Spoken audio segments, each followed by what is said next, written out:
Foreword. These pages have been written with purpose and hope that their suggestions may furnish you a key to open up the way to the attainment of your desires, and to explain that fear should be entirely banished from your effort to obtain possession of the things you desire. This presupposes, of course, that your desire for possession is based upon your aspiration for greater liberty. For example, you feel that the possession of more money, lands, or friends will make you happier, and your desire for possession of these things arises from a conviction that their possession will bring you liberty and happiness. In your effort to possess, you will discover that the thing you most and ultimately need is to be, always, not spasmodically, your best self.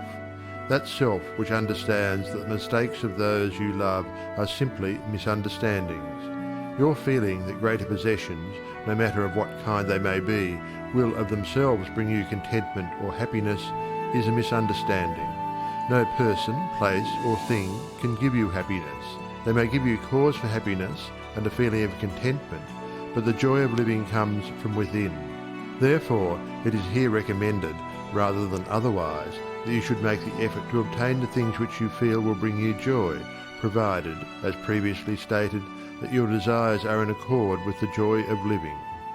It is also desired in this volume to suggest the possibilities in store for all who make persistent effort to understand the law of visualization and make practical application of this knowledge on whatever plane he or she may be. The word effort, as here employed, is not intended to convey the idea of strain.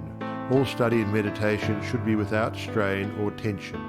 It has been my endeavour to show that by starting at the beginning of the creative action or the mental picture, certain corresponding results are sure to follow. While the laws of the universe cannot be altered, they can be made to work under specific conditions, thereby producing results for individual advancement which cannot be obtained under the spontaneous working of the law provided by nature. However far the suggestions I have given you of the possibilities in store for you through visualizing may carry you beyond your past experience, they nowhere break the continuity of the law of cause and effect.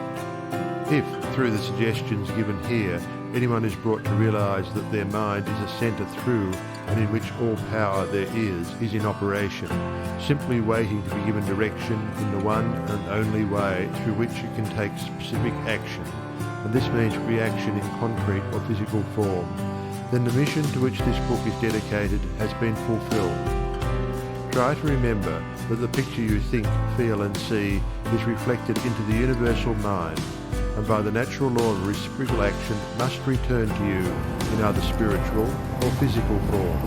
Knowledge of this law of reciprocal action between the individual and the universal mind opens to you free access to all you may wish to possess or to be. It must be steadfastly borne in mind that all this can only be true for the individual who recognizes that they derive their power to make an abiding mental picture from the all-originating universal spirit of life, God, and can be used constructively only so long as it is employed and retained in harmony with the nature of the spirit which originated it.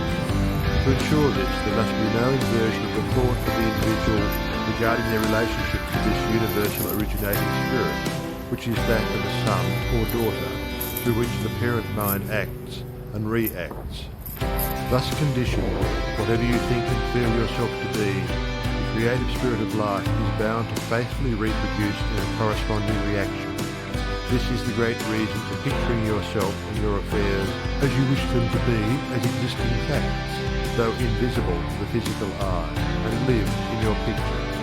An honest endeavour to do this, always recognising that your own mind is a projection of the originating spirit, will prove to you that the best there is yours in all your ways. End of foreword.